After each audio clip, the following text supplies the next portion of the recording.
Bienvenue dans cette nouvelle édition du QG News. Au sommaire de l'actualité, victoire nette pour le rassemblement des oufouettistes pour la démocratie et la paix à l'issue des élections locales en Côte d'Ivoire. Le parti au pouvoir, largement vainqueur, remporte 123 municipalités et 25 régions face à une opposition qui n'a obtenu que 34 communes et 4 régions, mais qui garde quelques fiefs à l'instar de Cocody.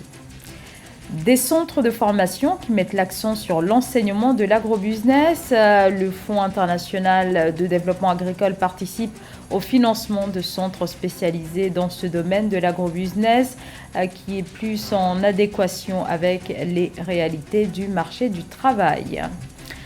Le Nigeria face au risque d'inondation. Près d'une vingtaine d'États pourraient être concernés. L'état d'alerte est lancé par l'Agence nationale de gestion des urgences.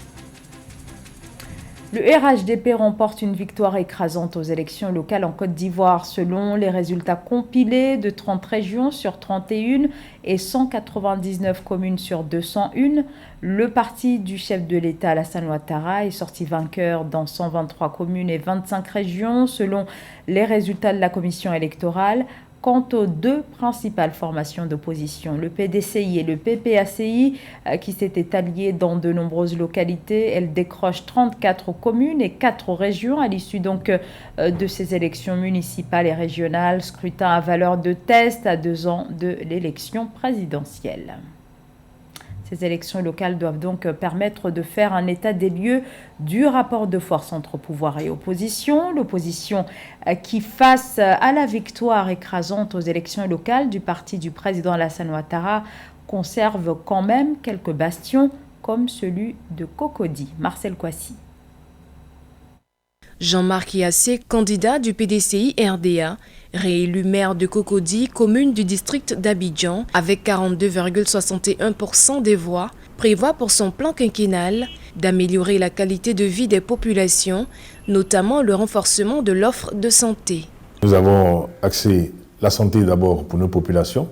Nous avons essayé d'améliorer les centres de santé, les plateaux et techniques et tout.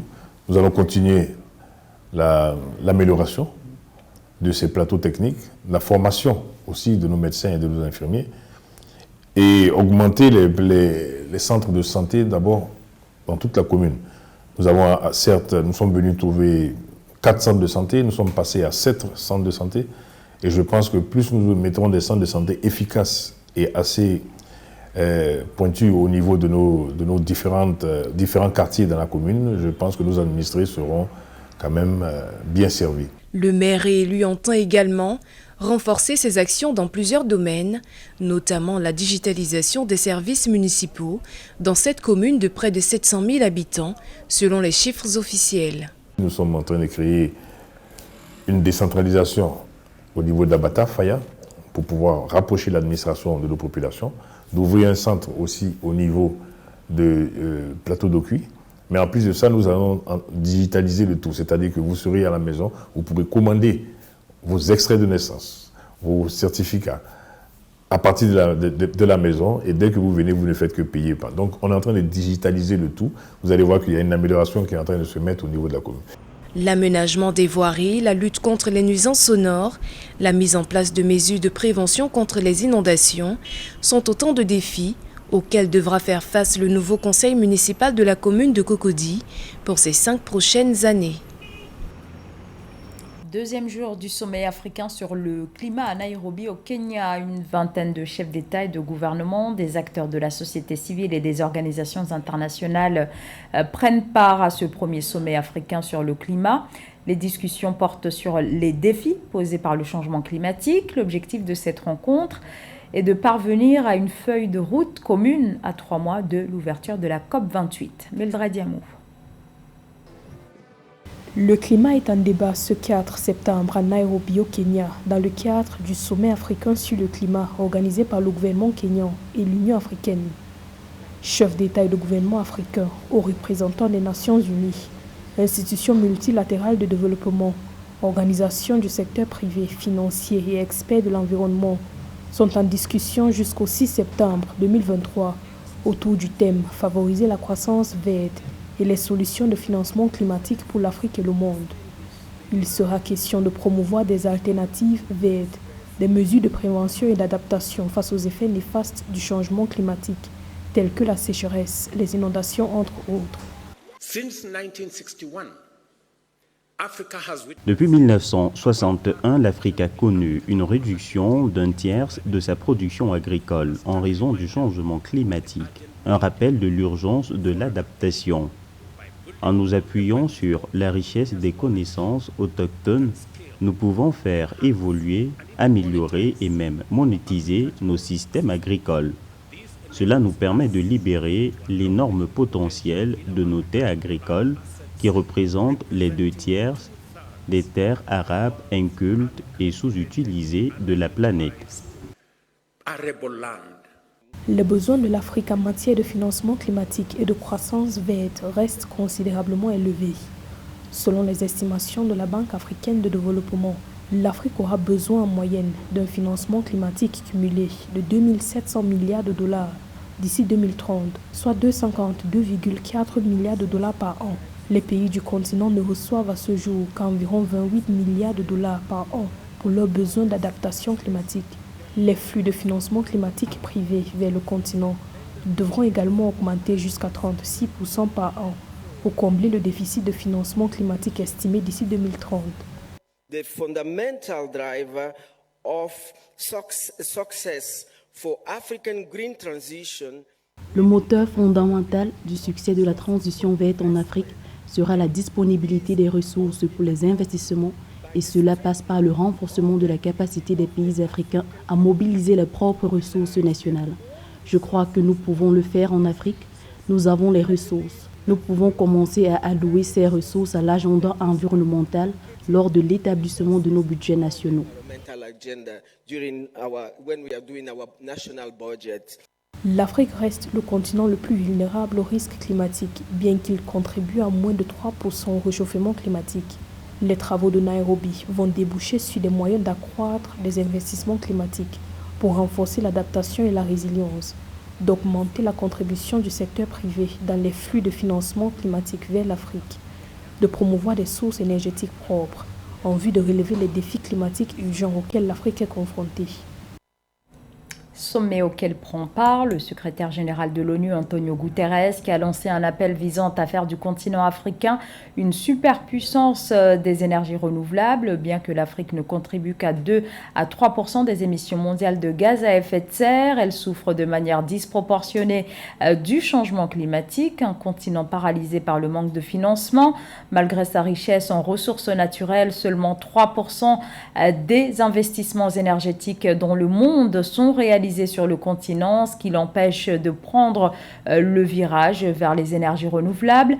Énergie renouvelable qui pourrait être le miracle africain, les mots du secrétaire général qui exhorte alors les dirigeants du G20 qui se réunissent les 9 et 10 septembre à prendre leurs responsabilités dans la lutte contre le changement climatique. L'agro-industrie, futur terreau de la prospérité africaine, plus qu'une possibilité, soulignent les analystes. L'agro-industrie est un levier des économies, mais à condition que le continent lève les derniers obstacles en termes notamment de production et d'infrastructures, mais aussi de formation. C'est à partir de ce constat que le FIDA, le Fonds international de développement agricole, en collaboration avec des gouvernements africains, se dit engagé dans le financement de centres de formation ouverts aux jeunes. Nana Kamsekom. Pour mieux accompagner l'Afrique dans la transition écologique, le Fonds international de développement agricole des Nations Unies finance des centres de jeunesse qui offrent aux jeunes ruraux une formation dans l'entrepreneuriat agricole, afin qu'ils puissent gagner leur vie en restant en zone rurale. Des projets comme celui que propose le FIDA utilisent des technologies vertes intelligentes conçues pour une pratique agricole durable et un meilleur rendement, comme l'agriculture hors sol. Il s'agit de remédier aux inadéquations et aux lacunes entre l'offre de compétences des jeunes et la demande du marché du travail. Il s'agit également de renforcer la capacité des jeunes entrepreneurs à créer ou à développer des entreprises existantes. De plus en plus, les jeunes portent un intérêt particulier au pôle agro-industriel. D'après le FIDA, les agro-entreprises africaines devraient représenter 1 000 milliards de dollars d'ici à 2030. Selon l'Organisation internationale du travail, le pôle agricole peut fournir 8,4 millions d'emplois en Afrique. Notre engrais est un engrais organique, est un engrais naturel, ne pose aucun effet sur la vie des consommateurs ou la vie des plantes. Vous avez fait... Non, je ne suis... Et également avec le charbon écologique qui va permettre de réduire la déforestation dans nos différentes communautés. Jusqu'à présent, les centres du FIDA ont officiellement formé et trouvé des emplois pour plus de 9 000 jeunes ruraux, dont plus de 2 255 entreprises à travers l'Afrique. Près d'une vingtaine de régions en alerte au Nigeria face au risque d'inondation. Dans ce pays, ce phénomène est aggravé par le changement climatique. Cette période de l'année est réellement à risque. L'an dernier, au mois d'octobre, de graves inondations ont fait plus de 600 morts et près de 3000 blessés. Cette année encore, la menace est encore là, d'où l'état d'alerte lancé par l'Agence nationale de gestion des urgences. Aïcha Moyouzam.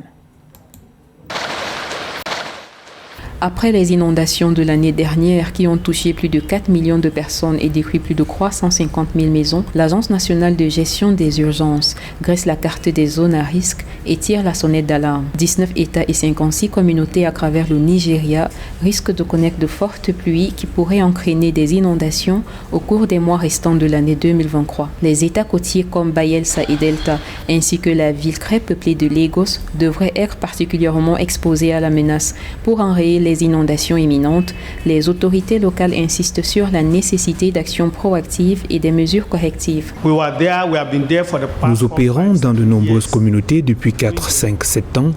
La meilleure chose à faire pour eux, c'est que s'ils ont encore du mal à utiliser ces installations, ils doivent eux-mêmes participer aux efforts de sensibilisation et déménager dans un meilleur endroit.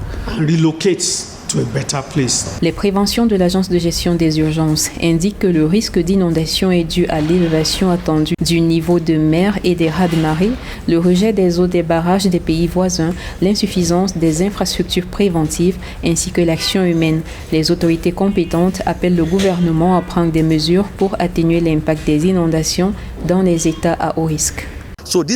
C'est un autre problème que nous rencontrons, à la fois une crue soudaine et une montée des eaux. Que faire alors? Nous cherchons maintenant un moyen de plaider pour que le gouvernement fédéral mette à notre disposition un fonds d'adaptation. Nous avons besoin de construire des brise-lames. Plus tôt en juin, les perspectives annuelles d'inondation pour l'année 2023 indiquent qu'un total de 148 zones étaient exposées à un risque élevé d'inondation sur la période allant de juillet à septembre 2023 et 100 autres zones au courant des mois d'octobre et novembre 2023. Au Burkina Faso, dans la capitale Ouagadougou, le stade du 4 août est à présent presque remis au goût du jour, presque, car l'infrastructure n'est pas encore opérationnelle. Elle devait normalement l'être depuis le mois de mars. Mais les retards s'accumulent. Dans un récent rapport de la mission d'inspection de la Commission africaine de football, des non-conformités ont été relevées, ce qui risque de retarder encore plus la réouverture du stade. Aïcha Moyouzam. Après 3 ans de travaux, le stade du 4 août, principal stade du Burkina Faso, ne sera pas opérationnel en 2023. À l'issue de sa visite le 28 août, l'inspecteur de la Confédération africaine de football, Mohamed Sidat, a relevé des points à améliorer, notamment les vestiaires, la tribune de presse et certaines installations techniques. Le stade était l'un des premiers stades qui a été non approuvé pour des matchs internationaux. Il y a vraiment des installations qui ne sont pas encore conformes aux standards de la CAF. Le vestiaire international est situé dans la tribune opposée à la tribune principale. Il y a des choses qui ne sont pas fonctionnelles, c'est ça le mot correct. On a vérifié qu'il y a des installations qui sont placées au stade mais ne sont pas fonctionnelles selon les exigences de la CAF. De son côté, Lazare Bansé, président de la Fédération burkinabé de football, a reconnu les manquements soulignés par la Confédération africaine de football. Il a par ailleurs déploré le manque de concentration dès le début des travaux de rénovation du stade. Nous avons souhaité faire venir l'expert de la CAF les aider à avancer rapidement et dans le bon délai. Parce que l'erreur qui a été faite dès le départ dans la rénovation du stade, c'est qu'il a manqué, il faut le dire, il a manqué la concertation. Il aurait fallu, je pense, dès le départ, dans les plans architecturaux, travailler en étroite collaboration avec la fédération et la CAF et la FIFA. Ce qui n'a pas été fait, il y a des non-conformités déjà constatées dans le travail qui a été fait. Mais cela dit, je pense qu'avec le rapport qu'il va faire, on va certainement rectifier le tir. Le point positif, ce sont les nouveaux sièges qui, selon l'inspecteur, respectent les normes. Les travaux de rénovation du stade du Carreau ont été lancés en 2021 avec à la clé un budget de 23 millions de dollars pour une durée de 11 mois après la suspension de l'infrastructure sportive par la Confédération africaine de football pour non-conformité. Les autorités compétentes devront donc travailler plus rapidement pour répondre à ces exigences et accueillir des matchs internationaux à domicile. En attendant, les étalons du Burkina Faso devront continuer à jouer leurs matchs à l'extérieur. Fin de ce journal. Merci de votre fidélité. L'information continue sur Africa 24.